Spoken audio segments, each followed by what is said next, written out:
너랑 민호는 일단 베란다에서 이불 펴보자. 보아하니 널찍하고 여름엔 시원하겠더만. 철컥 차 문이 닫히며 광화문이 밤소음이 멀어졌다. 나는 운전석에 몸을 기채 지끈거리는 관자놀이를 꾹꾹 눌렀다. 숨을 쉴 때마다 프린터 토너와 인스턴트 커피가 뒤섞인 씁쓸한 향이 올라오는 것 같았다. 또다시 끝없는 야근이었다. 대형 건설사 해외 사업부 차장 한지현이라는 이름은 어깨에서 제법 알아줄지 몰라도 돌아가야 할 그 집을 생각하면 형장으로 끌려가는 사형수나 다름없었다. 아파트 도어록을 열었다. 문이 채 다 열리기도 전에 땀 냄새. 하룻밤 묵은 음식물 쓰레기의 시큼한 냄새 그리고 지독한 김치 발효 냄새가 뒤섞인 뜨거운 공기가 확 덮쳐왔다. 나는 반사적으로 미관을 찌푸렸다. 현관에는 남편과 내 것이 아닌 신발들이 어지럽게 널브러져 있었다. 남자 신발, 여자 신발, 아이 신발까지 마치 작은 신발 박람회장 같았다. 거실은 눈이 시리도록 불이 환했고 TV에서는 예능 프로그램의 과장된 웃음소리가 터져나왔다. 낯선 사람들이 내 소파에 늘어져 있었고 거실 테이블 위에는 맥주 캔과 과자 봉지들이 산더미처럼 쌓여 있었다. 내 집의 서울 강남구 회사에서 고급 인재 복지로 제공해주니 고급 아파트는 지금 시설 좋은 난민 수용소처럼 보였다. 우리 지현이 왔니? 귀가를 찌르는 날카로운 목소리. 시어머니 박 여사였다. 내가 가장 아끼는 양모 카페 위에 양반다리를 하고 앉아 있었다. 그녀의 앞에는 커다란 비닐이 펼쳐져 있었고 그 위에는 산더미 같은 배추가 쌓여 있었다. 그녀는 벌건 양념이 묻은 칼로 그 불쌍한 배추를 힘껏 내리치고 있었다. 내 아이보리의 카페트 위에는 이미 눈에 거슬리는 붉은 자국이 몇 군데 튀어 있었다. 어머니, 오실 거면 미리 연락이라도 주시지 그러셨어요. 나는 들끓는 화를 애써 억누르며 메마른 목소리로 물었다. 아이고, 그게 무슨 소리냐? 내가 내 아들 집에 오는데 너 같은 남한테 보고라도 해야 한다는 거니? 그녀는 눈길 한 번 주지 않은 채 자신의 작품 활동을 계속했다. 마침내 시동생이 9급 공무원 시험 준비해야 하는데 일산집은 시끄러워서 내가 데리고 왔다. 내일 시누이네도 와서 좀 돕고 겸사겸사 주말 보내고 가기로 했고 나는 소파 구석에 몸을 만 채 열심히 휴대폰을 보는 척하는 남편 이민노를 쳐다봤다. 그는 내 시선을 느꼈지만 고개를 더 깊이 숙이고 화면 위에서 손가락만 빠르게 움직였다. 마치 나라의 운명을 결정할 긴급 속보라도 보는 사람처럼 내 마음이 서서히 가라앉았다. 결혼 3년. 이젠 익숙해졌다고 생각했다. 매달 월급이 들어오자마자 민호가 온갖 집안의 급한 일이라는 명목으로 절반 이상을 빼가는 것에 매번 가족 모임 때마다 나 혼자 주방에서 팽이처럼 정신없이 바쁜데 자기 식구들은 거실에 둘러앉아 TV를 보는 것에 시어머니가 올 때마다 자기 영토를 순찰하듯 내가 산 물건 하나하나를 품평하고 마음에 드는 몇 가지를 슬쩍 가져가는 것에 나는 이미 무감각해졌다고 생각했다. 지현아, 이리 와서 앉아봐라. 시어머니가 드디어 하던 일을 멈추고 양념 묻은 손으로 자기 옆바닥을 탁탁 쳤다. 마침 잘 왔다. 이 집안의 규칙을 내가 다시 정해줘야겠다. 나는 뻣뻣하게 걸어가 하의를 벗고 실내 슬리퍼로 갈아 신었다. 한 걸음 한 걸음이 칼날 위를 걷는 것 같았다. 봐라. 너도 이제 우리 씨 집안 사람이다. 계집애가 무슨 일 욕심이 그렇게 많아? 앞으로 내 월급 통장은 내가 다 관리할 거다. 그녀는 오늘 날씨가 좋다는 듯 당연하게 선언했다. 집안 돈은 한데 모아야 불어나는 법이야. 너랑 민노는 씀씀이가 해프니까 내가 모아주마. 입을 벌렸지만 아무 소리도 나오지 않았다. 내 월급 통장. 거기엔 내 월급뿐만 아니라 분기마다 들어오는 프로젝트 보너스까지 들어있었다. 내가 수많은 밤을 새우고 수많은 커피를 마시고 모든 개인 시간을 희생해서 번 돈이었다. 그리고 이집트 시어머니가 경멸과 소유욕이 뒤섞인 눈으로 사방을 둘러봤다. 이렇게 큰 집에 너랑 민호 둘만 사는 건 너무 낭비야. 앞으로 시동생은 안방에서 자라. 거기가 조용하고 곁도 잘 들어서 공부하기 좋겠다. 신우인의 세 식구는 작은 빵 쓰고 나랑 내 시아버지는 서재 그 작은 빵 쓰면 되겠다. 온몸에 피가 차갑게 식는 기분이었다. 그럼 나는 나와 민호는 내 마음을 읽기라도 한 듯 시어머니는 턱짓으로 거실 끝 베란다를 가르쳤다. 너랑 민호는 일단 베란다에서 이불 펴고 자이 보아하니 널찍하고 여름엔 시원하겠더만 베란다 내가 화초를 키우고 작은 티 테이블을 놓고 가끔 기분 전환을 하던 그 베란다 이제 그곳이 나와 내 남편의 침실이 된다고 나는 이민호를 향해 고개를 확 돌렸다. 이번만큼은 그가 시선을 피할 기회를 주지 않았다. 내 시선이 그의 얼굴에 모처럼 박혔다. 그는 마침내 고개를 들었다. 눈빛은 흔들렸고 얼굴에는 우는 것보다 더 보기 흉한 미소를 짓고 있었다. 지현, 그가 다가와 내 손을 잡았다. 목소리는 모기 소리만큼 작았다.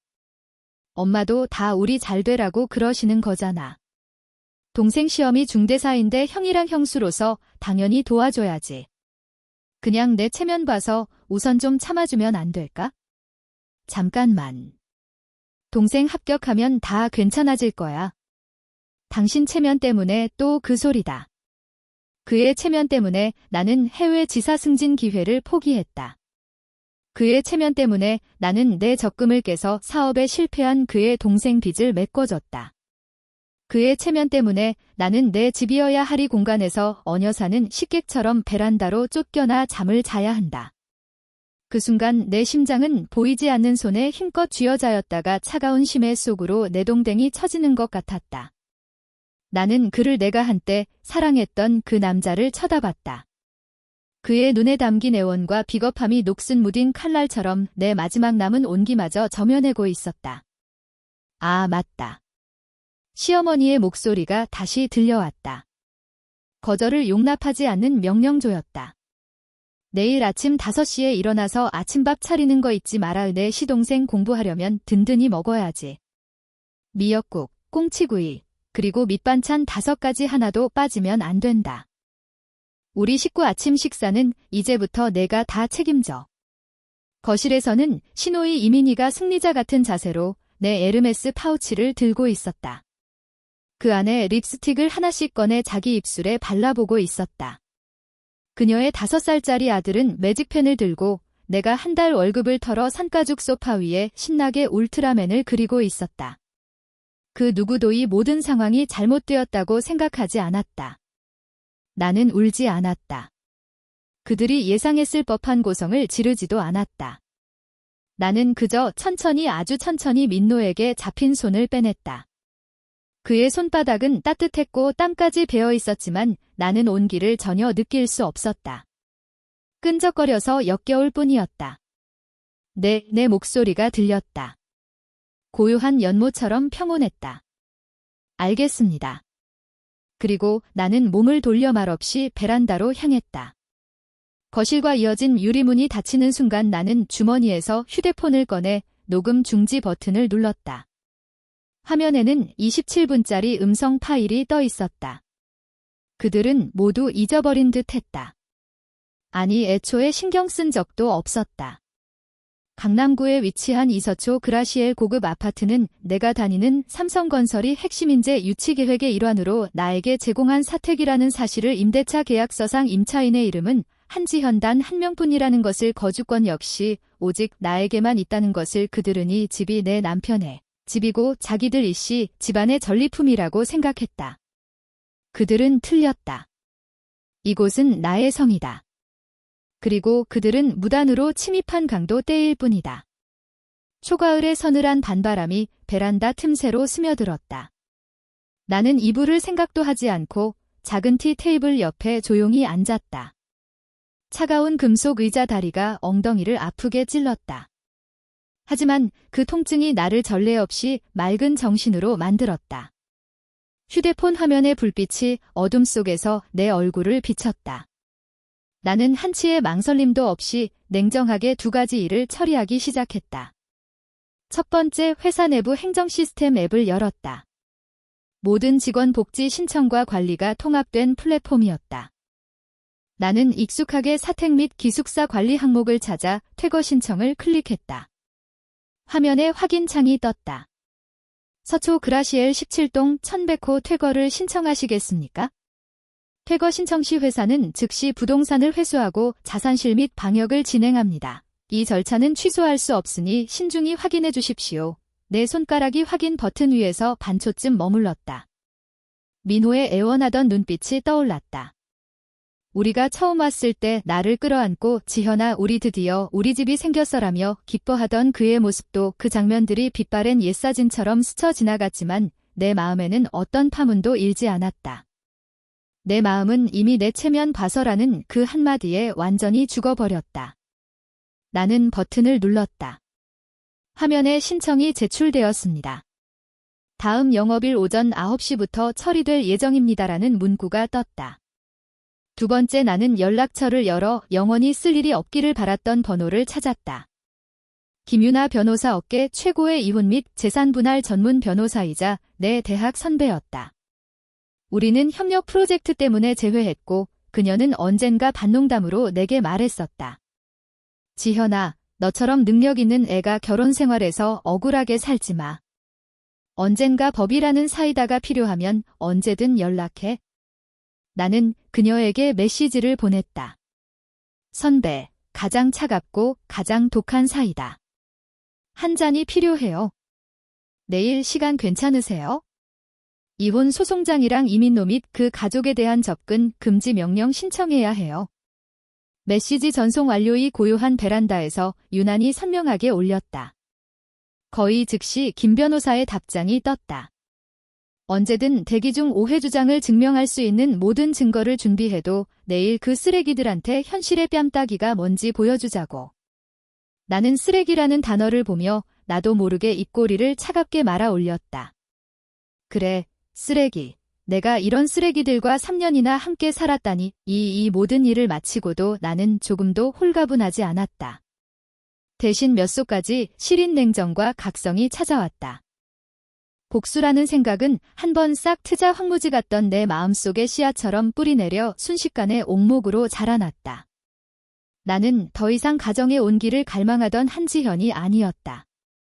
나는 이제 전장으로 나서는 전사였고 나의 무기는 냉정과 지혜 그리고 법이었다. 바로 그때 베란다 유리문이 살짝 열렸다. 신우이 이민휘였다. 그녀는 내가 잠들었다고 생각했는지 발소리를 죽이며 들어와 구석에 놓인 옷걸이로 직행했다. 그곳에는 내가 내일 출근할 때 입을 트렌치 코트가 걸려 있었고 주머니에는 이 아파트의 예비 출입카드가 들어 있었다. 그리고 옷걸이 옆에는 내 샤넬 클래식 플랫백이 놓여 있었다. 오늘 야근하고 돌아와 너무 피곤해서 아무렇게나 던져둔 것이었다. 그녀는 탐욕스러운 쥐새끼처럼 가방을 집어들고 지퍼를 열었다. 손가락으로 안을 더듬거리며 내 지갑을 찾는 듯 했다. 그녀의 행동은 너무나 능숙하고 자연스러워서 처음 하는 짓이 아니라는 걸 알 수 있었다. 나는 눈을 감은 채 숨소리 하나 바꾸지 않았다. 그녀는 몰랐다. 지난번 화장대 위 목걸이가 사라진 것을 발견한 후 내가 이 베란다 구석에 공기청정제로 위장한 피놀 카메라를 설치했다는 사실을.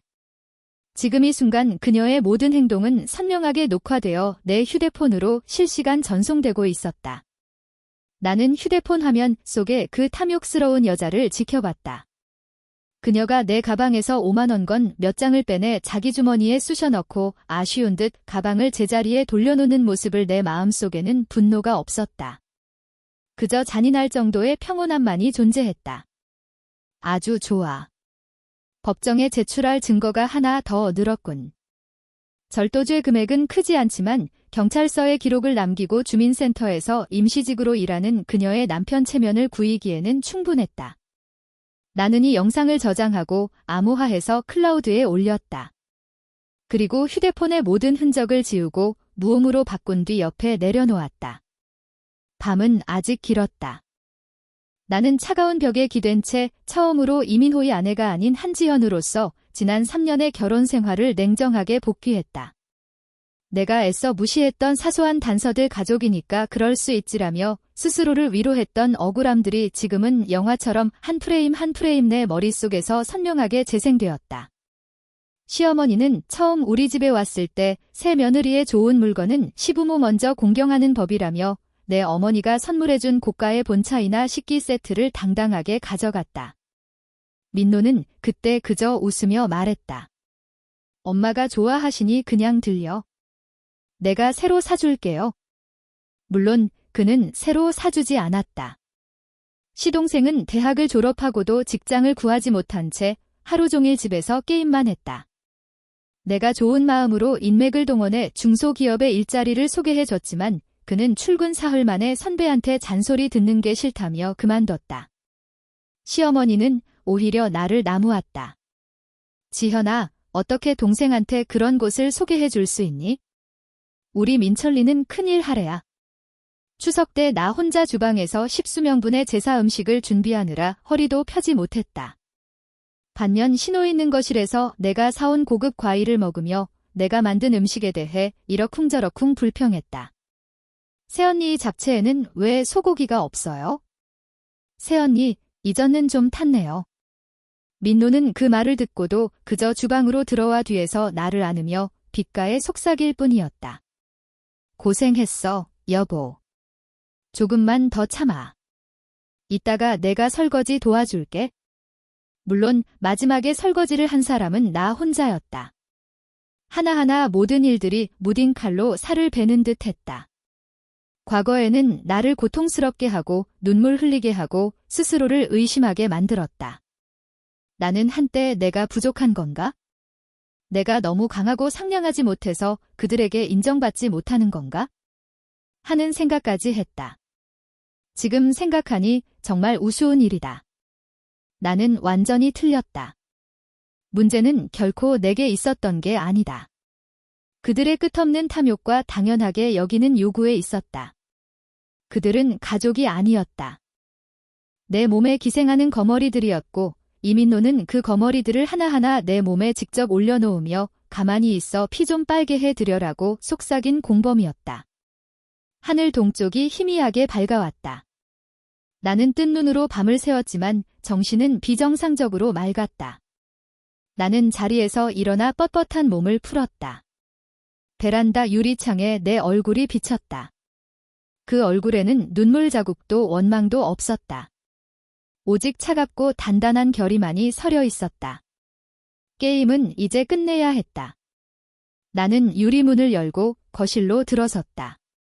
그 가족들은 여기저기 널브러져 코를 골며 자고 있었고 공기 중의 냄새는 한층 더 역겨워졌다.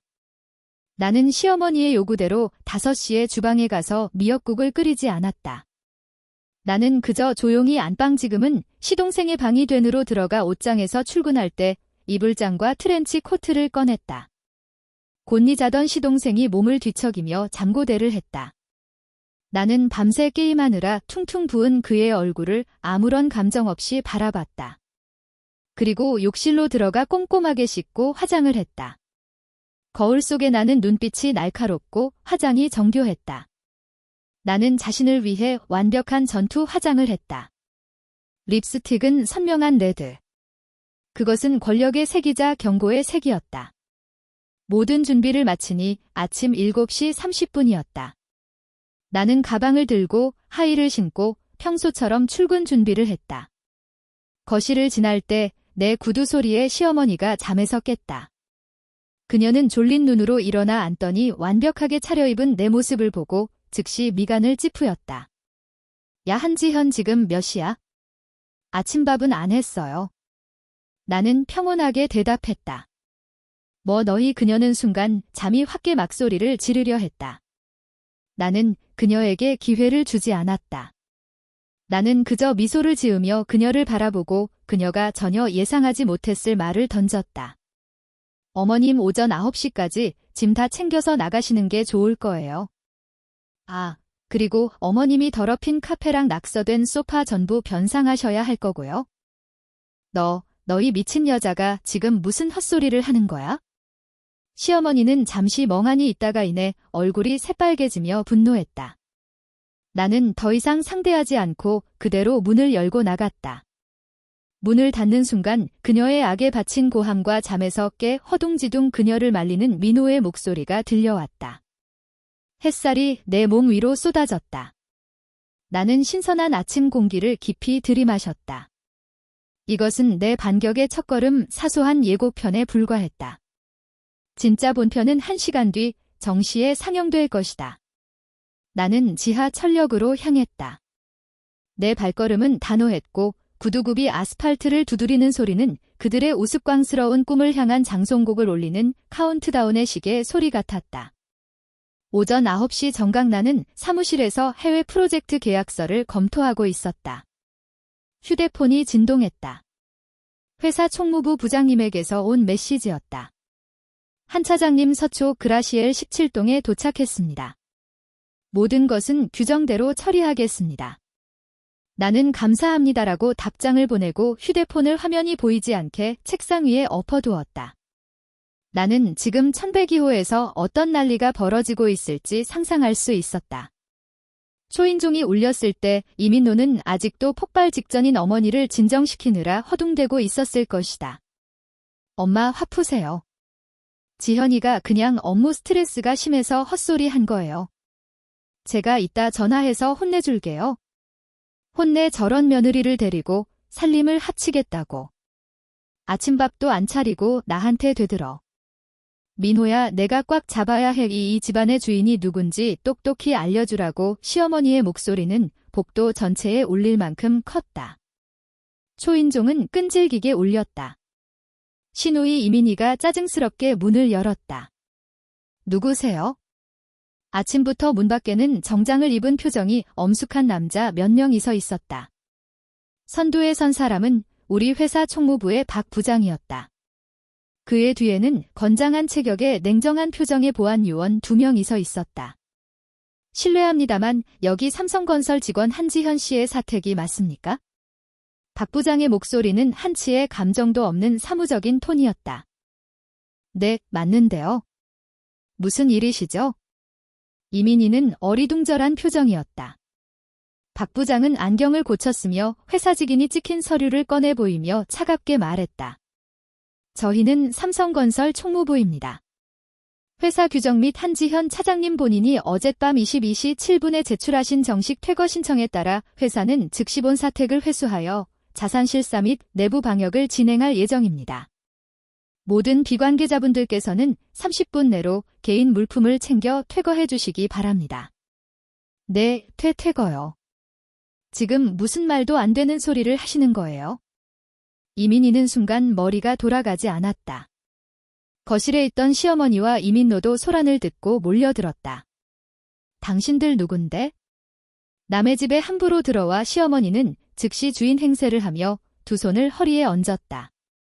박 부장은 그녀를 무시한 채 난장판이 된 건니를 훑어보며 미관을 더욱 찌푸렸다. 그의 뒤에 있던 직원은 이미 태블릿 PC를 꺼내 집안 상태를 촬영하며 증거를 수집하기 시작했다. 특히 김치 국물로 오염된 카페2가 매직으로 낙서된 소파는 클로즈업에서 찍었다. 이민노 씨 맞으십니까? 박 부장의 시선이 마침내 내 남편의 얼굴에 머다. 네, 접니다. 당신들 대체 뭐 하는 겁니까? 이건 제 아내 집이고 그럼 제 집이기도 합니다. 우리 신혼집이라고요? 이민노는 마침내 상황을 파악하고 놀라움과 분노에 차 소리쳤다. 박 부장의 입가에 거의 냉소라고 할 만한 미소가 스쳤다. 내가 회사에서는 한 번도 본 적 없는 표정이었다. 그는 안경을 다시 한번 고쳤으며 또박또박 명확하게 말했다. 이민노 씨 똑똑히 아셔야 할 겁니다. 첫째, 이 아파트의 소유권은 삼성건설 즉 회사 자산입니다. 둘째, 회사와 한지현 차장님이 체결한 고급 인재주택복지 협약에 따라 해당 아파트의 거주권은 오직 한지현 차장님 본인에게만 부여됩니다. 협약서에는 전대, 전차 또는 직계 가족, 부모 및 자녀 외의 인원을 장기 거주시키는 행위를 금지한다고 명시되어 있습니다. 여러분은 엄밀히 말해 자산을 불법 점유하고 있는 겁니다. 그는 잠시 말을 멈추고 그 서류를 민노 앞에 내밀며 내자필 서명과 회사 직인을 가리쳤다. 셋째, 그리고 가장 중요한 점입니다. 한지현 차장님께서 자발적으로 퇴거를 신청하셨습니다. 따라서 지금 이 시간부로의 아파트는 여러분과 그리고 한지현 차장님과도 아무런 관계가 없습니다. 이제 즉시 퇴거해 주십시오. 말도 안 돼. 민호의 얼굴이 돼지간처럼 붉어졌다. 그는 서류를 와락 빼앗아 들고 종이를 뚫을 듯이 글자들을 노려봤다. 지현이가 이럴 리가 없어. 당신들이 뭔가 착각한 거야? 저희는 규정대로 처리할 뿐입니다. 박 부장은 한 걸음 뒤로 물러서며 뒤에 있던 보안 요원들에게 손짓했다. 정리 시작하세요. 공무집행을 방해할 경우 즉시 경찰에 신고해서 처리하겠습니다. 보안 요원 2명이 즉시 앞으로 나섰다. 거대한 그림자가 엄청난 압박감을 주었다. 너희들 미쳤어. 시어머니가 꼬리 밟힌 고양이처럼 비명을 질렀다. 여긴 내 아들 집이야. 너희들이 뭔데 우리를 내쫓아 주거침입으로 고소할 거야?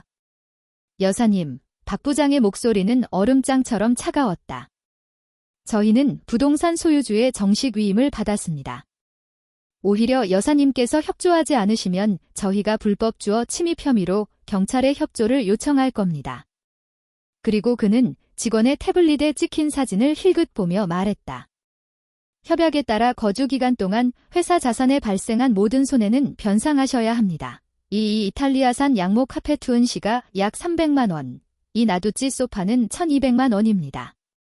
그리고 이 원목마루의 극과 오염 복구 비용은 시어머니의 비명소리가 뚝 그쳤다. 그녀는 자신이 도마처럼 사용했던 카페를 멍하니 바라봤다. 입은 달걀 하나가 들어갈 만큼 벌어졌다. 300만 원 이가 낡은 카페트 한 장이 시누인의 가족도 겁에 질려 어쩔 줄 몰랐다. 그들은 발밑이 고급 아파트가 아니라 곧 폭발할 화산이라도 되는 듯 허둥지둥 자기 짐을 챙기기 시작했다. 오직 이민노만이 조각상처럼 그 자리에 서 있었다. 그의 얼굴은 붉은색에서 잿빛으로 변해 있었다. 그는 마침내 내가 어제 했던 말들이 홧김의 한 소리도 헛소리도 아니었음을 깨달았다. 그것은 선전포고였다. 그리고 그는 처음부터 끝까지 바보처럼 아무것도 모르고 있었다. 지현이 한지연은 어디 있습니까?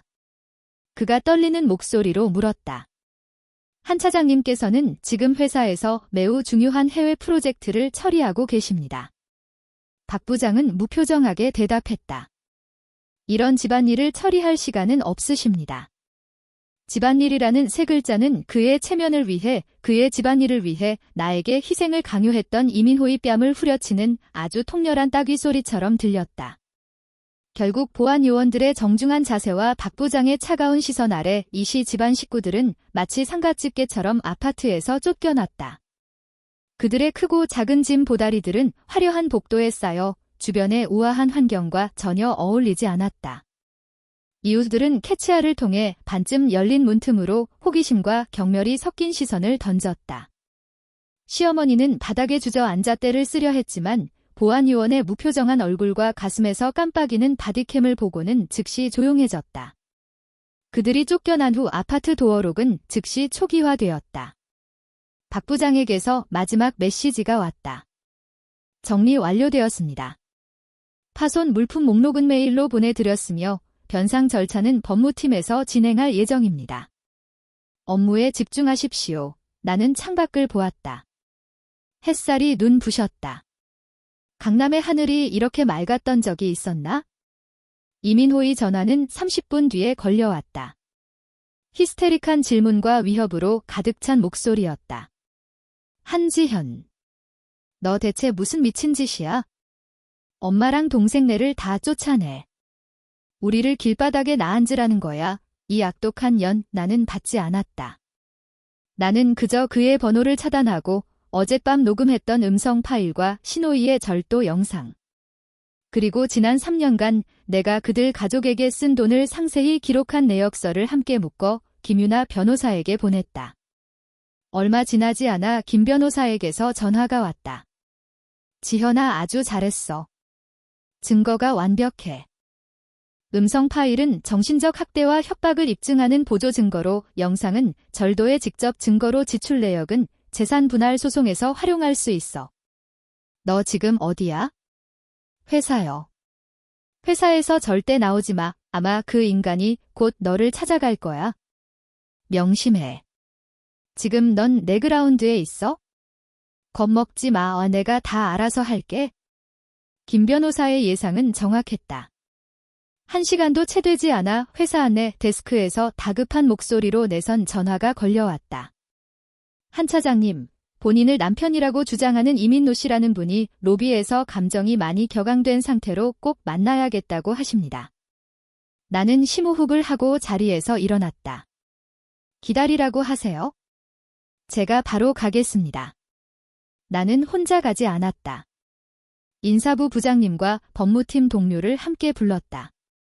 우리 일행이 회사 로비에 나타났을 때 이민노는 갇힌 짐승처럼 안내 데스크 앞을 서성거리며 입에 담지 못할 욕설을 내뱉고 있었다. 회사 부한 요원들이 이미 그를 둘러싸고 대치 중이었다. 나를 보자 그는 즉시 분노의 배출구를 찾은 듯 붉어진 눈으로 달려들었다. 한지현 보안 요원들이 재빨리 그를 막아섰다. 나는 그에게서 5미터쯤 떨어진 곳에 서서 차갑게 그를 바라봤다. 그는 어제 입었던 구겨진 옷차림 그대로였고 머리는 헝클어지고 눈빛은 광기에 차 있었다. 내 기억 속에 항상 단정하고 체면을 중시하던 그 남자와는 전혀 다른 모습이었다. 왜 이런 짓을 하는 거야? 우린 부부잖아. 불만이 있으면 나한테 말을 해야지. 왜 이런 식으로 나랑 내 가족을 모욕하는 건데? 그는 나를 향해 고함을 질렀고 로비에 있던 모든 사람들의 시선이 쏠렸다. 나는 말없이 법무팀 동료가 들고 있던 서류 봉투에서 2가지를 꺼냈다. 첫 번째는 김유나 변호사가 방금 텍스로 보내온 이혼 소송장이었다.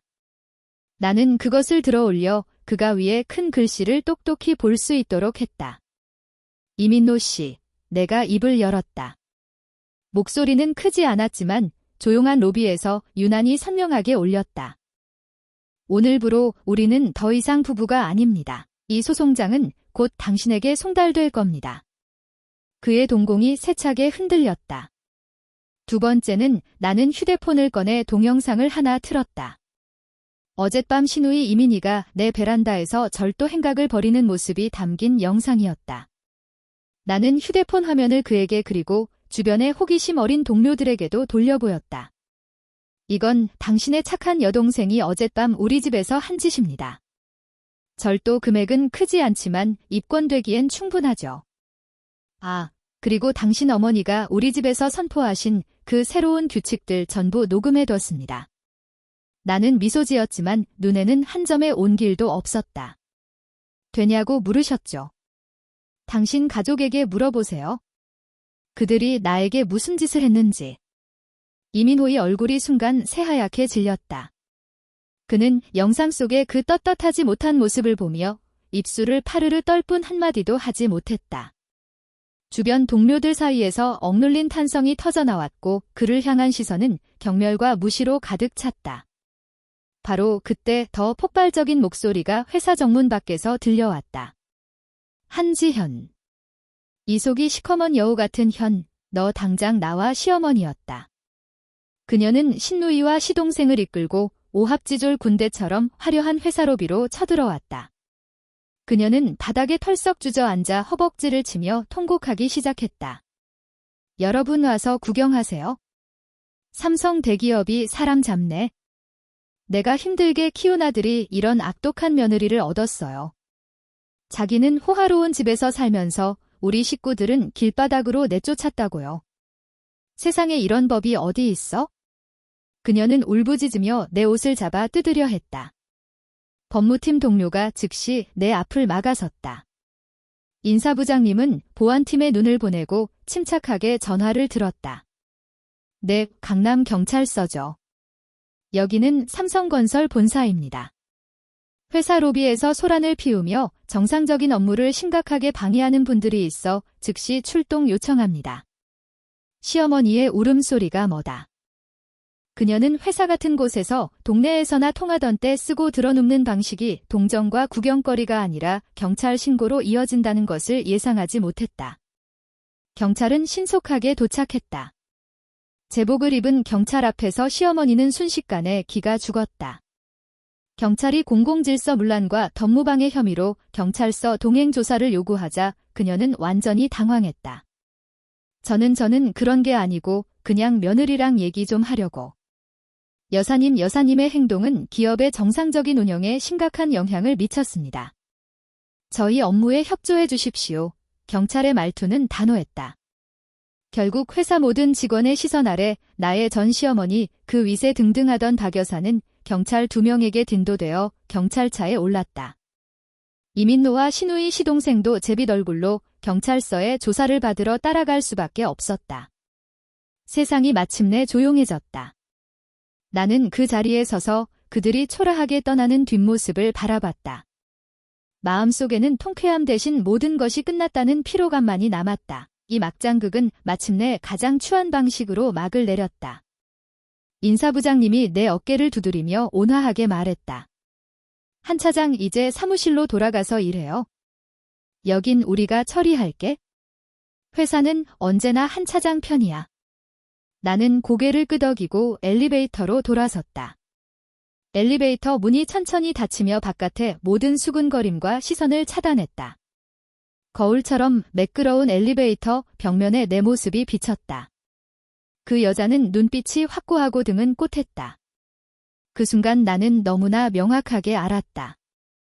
결혼 생활 속에서 억울함을 참고 인내하던 한지현은 완전히 죽었다.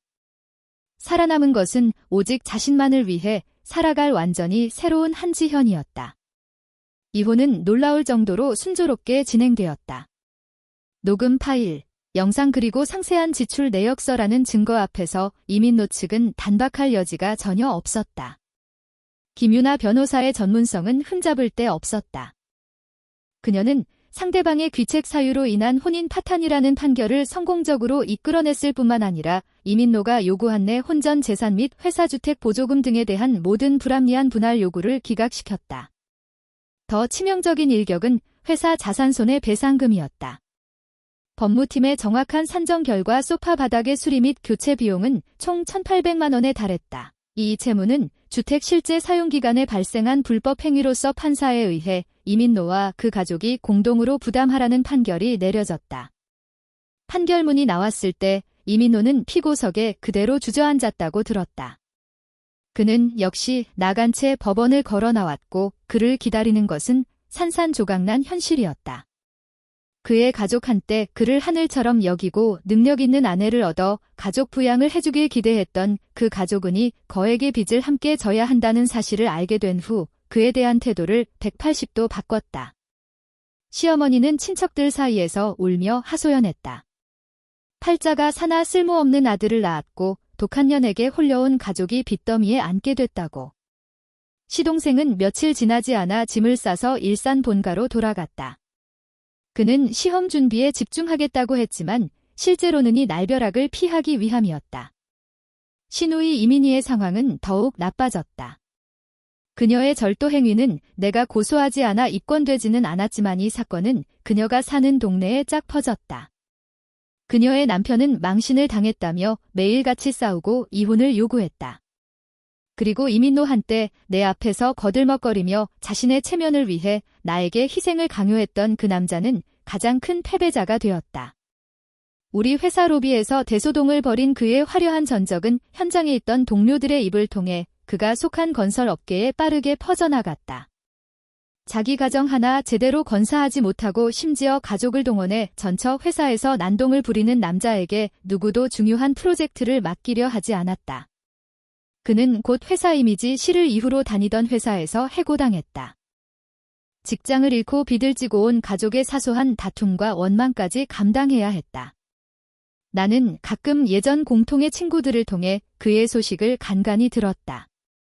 듣기로는 부모님의 일산집을 팔아 빚을 갚고 온 가족이 반지하방에 모여 산다고 했다. 그는 가는 곳마다 취업에 실패했고 결국 생계를 위해 대리운전 기사를 시작했다고 한다. 버는 내 동료가 밤늦게 회식을 마치고 대리운전을 불렀는데 온 기사가 바로 이민호였다고 했다. 동료의 말에 따르면 그는 예전보다 10살은 늙어 보였고 머리는 희끗희끗하고 얼굴은 고단함에 절어 있었다고 한다. 그가 입은 대리운전 조끼는 낡고 더러워 보였다. 그는 내 동료를 알아봤지만 목적지에 도착할 때까지 한마디도 하지 않았다고 한다. 몇만 원의 대리비를 받고 말없이 밤의 어둠 속으로 사라졌다고. 그 이야기를 듣고도 내 마음에는 어떤 파문도 일지 않았다. 인과응보 그뿐이었다. 그가 직접 심은 원인이 이제 그가 삼켜야 할 열매를 맺은 것이다. 그리고 나는 내 인생의 새로운 장을 맞이했다. 그 소동 이후 회사는 나에 대해 어떤 부정적인 시선도 보내지 않았을 뿐만 아니라 오히려 나에게 큰 지지와 보호를 보여주었다.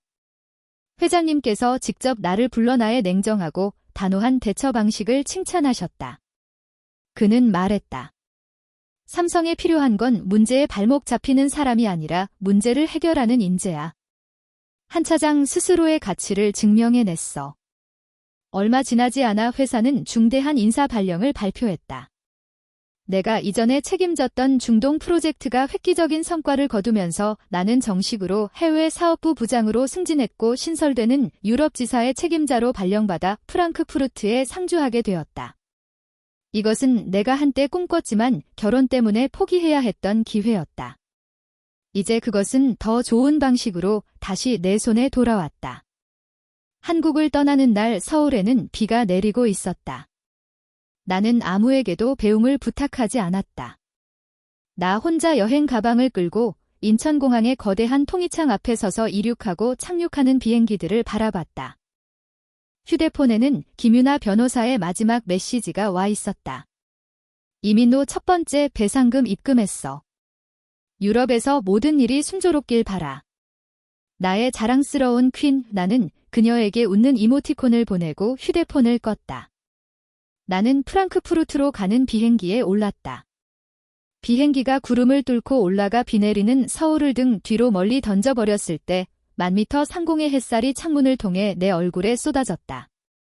나는 전례 없는 자유와 해방감을 느꼈다.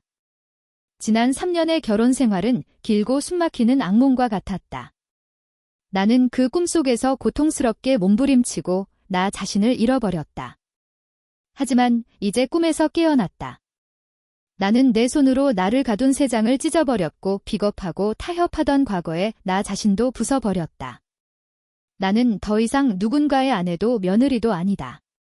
나는 그저 한지현이다. 더 넓은 세상으로 나아갈 완전히 새로운 한지현. 나는 의자 등받이에 기댄 채 눈을 감았다. 입꼬리가 저절로 살짝 올라갔다. 내 인생은 이제 막 시작되었다. 엔드.